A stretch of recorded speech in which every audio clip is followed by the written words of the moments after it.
Chet Holmgren was supposed to be that number 2 option. Yeah. And boy, did he wet the bed. And we ain't talking about him today. And he should be very, very thankful we're not talking about him today, because we would ruin his vacation because of the way we would talk about him. It would be very, very bad for him because he was awful. For a moment, it looked like the series was about to become the Victor Wembanyama show.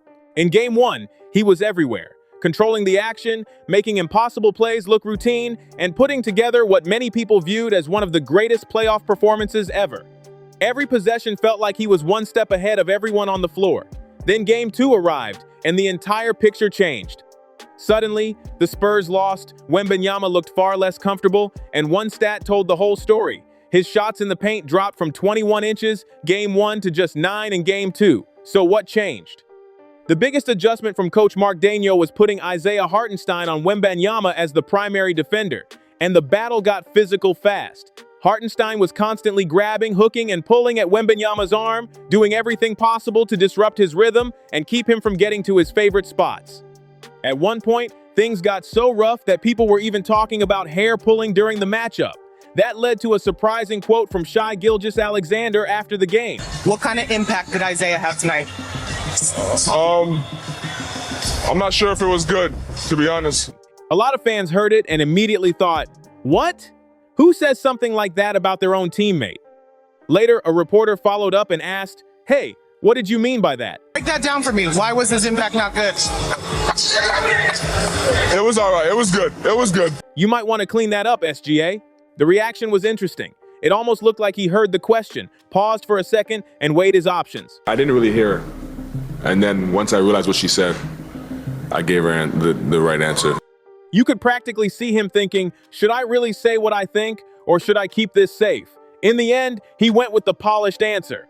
Still, the bigger conversation didn't go away. Some fans came away believing Oklahoma City doesn't have a clean basketball solution for slowing down Victor Wembanyama and has to rely on extra physical play.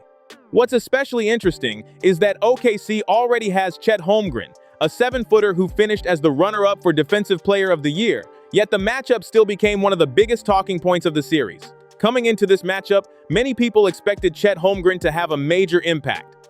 He had been one of Oklahoma City's most reliable players throughout the postseason and looked completely comfortable on the biggest stage. Instead, the first 2 games against Victor Wembanyama created a very different conversation. Wembanyama took control of the spotlight, while Chet struggled to find the same rhythm that had carried him through the earlier rounds. The contrast between the 2 young stars quickly became one of the biggest. Point shooting was falling, his defense remained elite, and everything seemed to be clicking at exactly the right time. That's why Game 1 against the Spurs caught so many people off guard. While Wembanyama delivered a monster performance with 41 points and 24 rebounds, Chet finished with only 8 points and shot 2 for 7 from the field. In a double overtime game, he made just 2 baskets. There was no obvious injury, no visible physical limitation, and that only fueled more discussion about what was happening. The reaction was immediate. Analysts and fans started questioning why Chet wasn't making a bigger impact when his team needed him most. Then Game 2 brought even more attention to the situation. In the fourth quarter, Coach Mark Daigneault barely used him. Chet checked in for only a short stretch, scored 1 point, and then spent the rest of the game on the bench as Oklahoma City closed things out without heavily relying on him. That decision instantly became another major talking point around the series. The numbers from Game 2 painted a rough picture for Chet Holmgren. He finished with 13 points, but 10 of those came while Victor Wembanyama was off the court. Whenever the two shared the floor, Chet struggled to make much of an impact. One of the more noticeable moments came when he stepped on Wembanyama's foot during a rebounding sequence, which only added to the growing discussion about the matchup. For Oklahoma City, that's a serious concern. If one of your top players isn't performing at his usual level and Jalen Williams is unavailable again, the pressure on the rest of the roster becomes enormous. Confidence isn't something a coach can simply draw up on a whiteboard. You can adjust lineups, change coverages, and redesign offensive sets, but getting a player back into rhythm is a completely different challenge. So, how did a player who looked like Oklahoma City's postseason MVP suddenly become far less effective against this particular opponent? To understand why so many people are talking about this matchup, you have to go back several years. In 2021, before either player reached the NBA, Wembanyama and Holmgren met in the FIBA Under 19 World Cup final. Chet was one of the stars of a loaded Team USA roster, while Wembanyama entered the game as one of the most intriguing young prospects in international basketball. Even though Team USA escaped with a narrow victory, many observers left talking about Wembanyama's performance. At just 17 years old, he posted 22 points, 8 rebounds, and 8 blocks, showing flashes of the unique skill set that would eventually make him one of basketball's biggest stars. The result still mattered, though. The United States won by 2 points, and Holmgren was named tournament MVP. Years later, Wembanyama openly discussed how much that loss stayed with him. Reflecting on it, he said, "Just thinking about it makes my jaw clench. It's a regret, an unfilled hole inside of me that I have to fix." That quote caught plenty of attention because it showed how seriously he took the defeat. Since then, fans and media have continued comparing the two towering prospects, often debating who has the brighter future. Whether that's fair or not, every matchup between them now carries extra weight. And with Wembanyama delivering dominant performances while Holmgren searches for answers, that long-running comparison has become one of the biggest storylines of the series. From a results standpoint, the rivalry has largely gone Wembanyama's way. First came the Rookie of the Year race, where he earned the award in convincing fashion ahead of Chet Holmgren. Then came another stretch that only added to the conversation. Last December, Oklahoma City looked nearly unstoppable, racing out to a 24-1 record and generating talk about a potentially historic season. They had lost just once in 2 months. Then San Antonio stepped in and beat them 3 times in a span of 12 days, bringing that momentum crashing back to earth. For many fans, those moments only strengthen the perception that Wembanyama consistently rises to the occasion whenever these two players are placed side by side. Now imagine being constantly compared to someone who seems determined to win every head-to-head battle. Fair or not, that's the narrative that has followed Chet. Every matchup becomes a major event, every stat line gets dissected, and every missed shot becomes part of a larger debate. It's easy to see why the spotlight surrounding these games feels so intense. Looking from the outside, it almost feels like Wembanyama takes these matchups personally, not because of hostility, but because of his relentless competitive drive. The same trait that many people admired in legends like Michael Jordan appears to show up in Wembanyama's approach. He plays with a level of focus and motivation that can make even routine moments feel important. And fans have definitely noticed. Even small reactions during the series have generated discussion online. A missed free throw, a defensive stop, a rebound, or a stare after a big play can instantly become a viral clip when two highly discussed young stars are involved. The question now is what happens next. San Antonio is dealing with several important injury concerns. De'Aaron Fox is unavailable, while Dylan Harper has been limited by a hamstring issue. That places even more responsibility on Stephon Castle. The rookie has delivered some spectacular highlights and explosive dunks during the postseason, but ball security has also been a challenge. Through the first 2 games of the series, he has already committed 20 turnovers, an astonishing number and one of the most talked about statistical trends of the matchup so far. With injuries affecting the Spurs and the spotlight growing brighter on every possession, the pressure on both teams is only increasing as the series moves forward.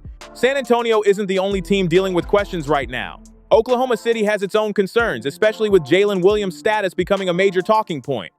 After his latest setback, fans quickly noticed changes to his social media accounts, which sparked plenty of speculation online.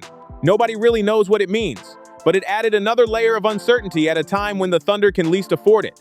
Then there's the bigger issue, Chet Holmgren. If Chet were playing at the level he showed earlier in the playoffs, a lot of people would feel confident picking Oklahoma City to win this series. That's what makes these first 2 games so surprising. Instead of looking like the player who dominated through the opening rounds, he's looked hesitant and uncomfortable against Wembanyama. Whether that's a matchup problem, a confidence issue, or simply a rough stretch, it's become impossible to ignore. What's fascinating is that this discussion is happening so early in the series. Normally, making huge declarations after 1 or 2 games can age terribly. A player struggles, everyone overreacts, and then 3 games later, the entire conversation changes. That's why many analysts prefer waiting until a series is over before making sweeping conclusions. Playoff basketball has a way of making strong opinions look silly in a hurry, but this matchup feels different. The reason so many people can't stop talking about it isn't just the wins and losses, it's the energy around the series. Every game feels important. Every possession seems to create another highlight, another debate, or another moment that gets shared everywhere within minutes. More importantly, it feels like a glimpse into where the league is headed. For years, The NBA has been defined by stars like Stephen Curry, LeBron James, and Kevin Durant. Those players helped shape an era and created countless unforgettable moments. Now, basketball is beginning another transition. The next generation isn't waiting for permission to take over. They're stepping into the spotlight and creating their own storylines in real time. That's how new eras are born. Not because someone announces them, not because the media decides it's time. They happen naturally when new stars start producing moments that demand attention. Fans see it, players feel it, and suddenly the league looks different than it did a few years earlier. That's what makes this series so compelling. It feels bigger than a typical playoff matchup. It feels like two of basketball's most talked about young stars competing on a stage that could define the league's future. And if Chet Holmgren is going to change the narrative, many people believe the best opportunity could come on his home floor, with the crowd behind him, and a chance to remind everyone why he was considered one of the most impactful players in the postseason just a few weeks ago. With Jalen Williams unavailable, or at least not at full strength, Oklahoma City needs more from its core players. Shai Gilgeous-Alexander is facing constant defensive pressure, and that puts even more responsibility on Chet Holmgren. The Thunder need the version of Chet that showed up in the first two playoff rounds when Oklahoma City rolled through the competition and looked nearly impossible to stop. During those earlier series, Holmgren was playing at an elite level. Teams struggled to contain him around the basket, his jumper was falling, and his confidence never seemed to waver. That's why many expected a bounce-back performance in Game 2. Instead, the struggles continued, which completely changed the conversation around the series. At the same time, San Antonio has controlled more of this matchup than many people expected. Outside of the turnover battle, the Spurs have been winning in several key areas, and Wembanyama has looked like the most impactful player on the floor. Yet there is still one major reason some people hesitate before declaring San Antonio the favorite. We've never really seen a team this young take the league by storm, enter the playoffs with limited postseason experience, and immediately win a championship. The talent is obvious, but championship runs usually involve lessons, setbacks, and years of growth before everything finally comes together. That's what creates uncertainty. Even with the Spurs playing outstanding basketball and putting pressure on Oklahoma City, there are still questions about whether such a young group can finish the journey all the way to a title. If forced to make a prediction right now, many would still be cautious about picking them to win the championship. One moment that especially stood out was Game 2, where the intensity of the matchup reached another level. The physical play, constant battles for position, and effort to disrupt star players became a major talking point afterward. As the series continues, those matchups and adjustments could end up being just as important as any statistic on the scoreboard. When a team loaded with talent starts leaning heavily on physical adjustments this early in a series, people are going to notice. We're talking about a roster led by an MVP, a runner-up for Defensive Player of the Year, and a group with championship expectations. Seeing that level of urgency in Game 2 at home led some fans to wonder whether Oklahoma City is feeling more pressure than expected. Of course, the other side of the story is that San Antonio has its own problems to deal with. The biggest concern isn't Wembanyama at the moment. Although every time he hits the floor awkwardly, people get nervous. That's just the reality when a player of his size is involved. Fans, coaches, and teammates all understand how important his health is, and every minor scare tends to grab attention immediately. The more pressing issue is the Spurs' backcourt. In sports, teams sometimes get hit with what people call cluster injuries, where multiple players at the same position go down around the same time. A roster can survive one absence, it can often survive two. But eventually, even strong depth gets tested. That's where San Antonio finds itself right now. Dylan Harper's absence has created a major hole.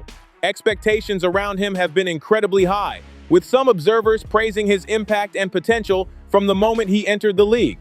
Then there's De'Aaron Fox, whose experience and leadership are difficult to replace, especially during a playoff run where every possession matters.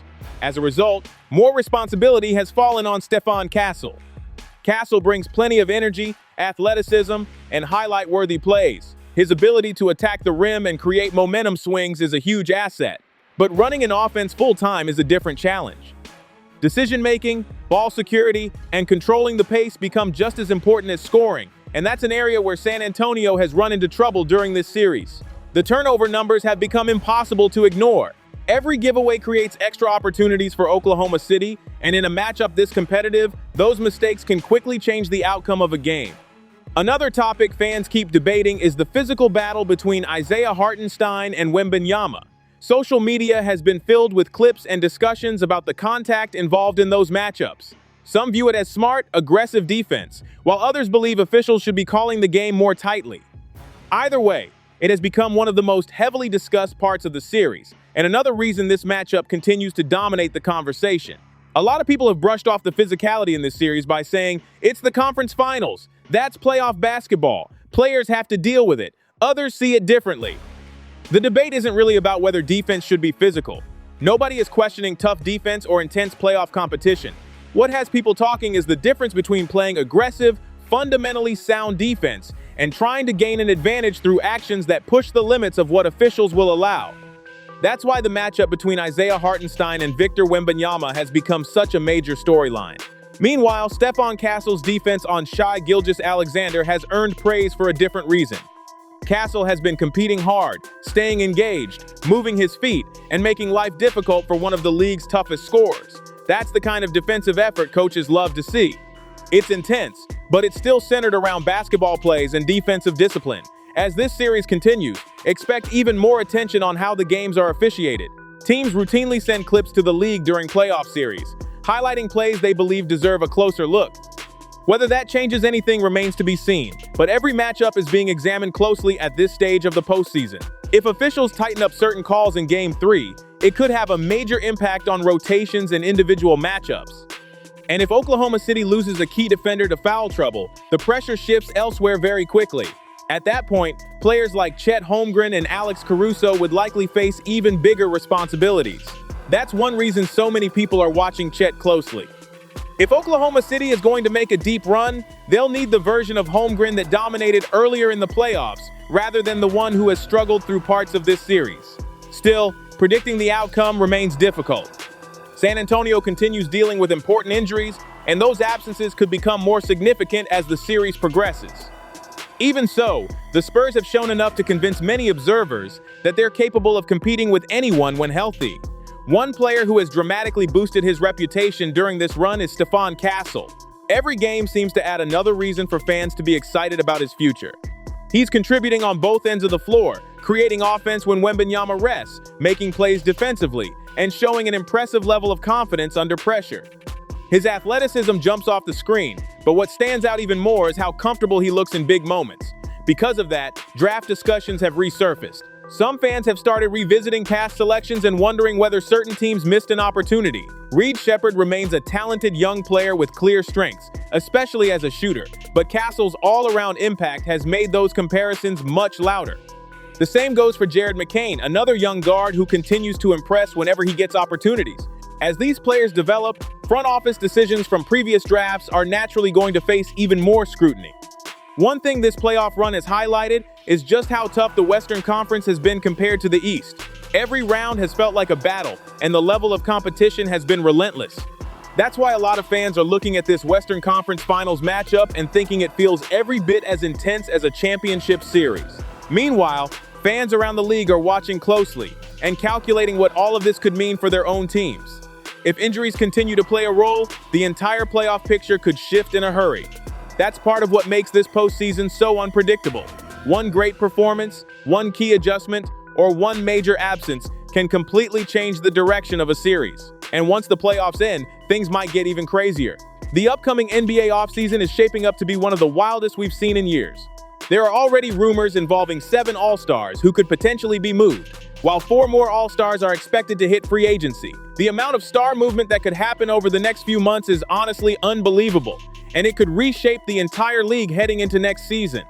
So if you haven't seen that video yet, make sure to check it out. We break down every major rumor, the biggest trade possibilities, and which teams could completely change their future this summer.